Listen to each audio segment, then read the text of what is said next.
அன்பினால் சிந்தை நிரப்பப்படட்டும்.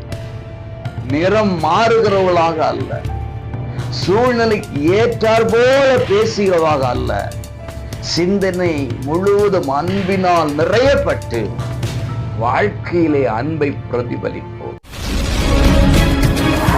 பிரியமானவர்களே, இயேசுவின் நாமத்திலே உங்களை மனதார வாழ்த்துகிறேன். இயேசப்பா உங்களை ஆசீர்வதிப்பாராய. பிலிப்பியர் 4:8 கடைசியாக சகோதரரே, அன்புள்ளவைகள் அவைகளையோ அவைகளையே சிந்தித்து கொண்டிருங்கள். நம்முடைய சிந்தையிலே என்ன இருக்க வேண்டுமா? அன்பு இருக்க வேண்டுமா? சிந்தையிலே அன்பு இருந்து விட்டால் பேச்சிலே அன்பு, கிரியிலே அன்பு தானாக வந்துவிடும். பாசத்தோடு பேச ஆரம்பித்து விடுவோம், கரிசனையோடு பேச ஆரம்பித்து விடுவோம். பிறர் மேல நம்மளை அறியாமல் ஒரு அக்கறை, ஒரு கேர் வர ஆரம்பித்து விடும். ஆனால் இன்றைக்கு பலருடைய அன்பும் வேஷமாக மாறி போகிறது. காரணம், அன்பு குறைந்து விட்டது.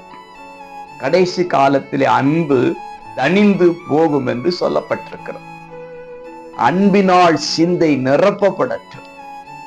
நிறம் மாறுகிறவர்களாக அல்ல, சூழ்நிலைக்கு ஏற்றார் போல பேசுகிறவாக அல்ல, அன்பினால் நிறையப்பட்டு, சிந்தனை முழுவதும் அன்பினால் நிறையப்பட்டு வாழ்க்கையிலே அன்பை பிரதிபலிப்போம்.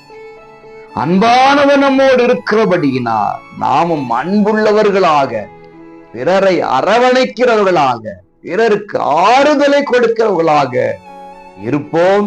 ஆசீர்வதிக்கப்படுவோம். God bless you.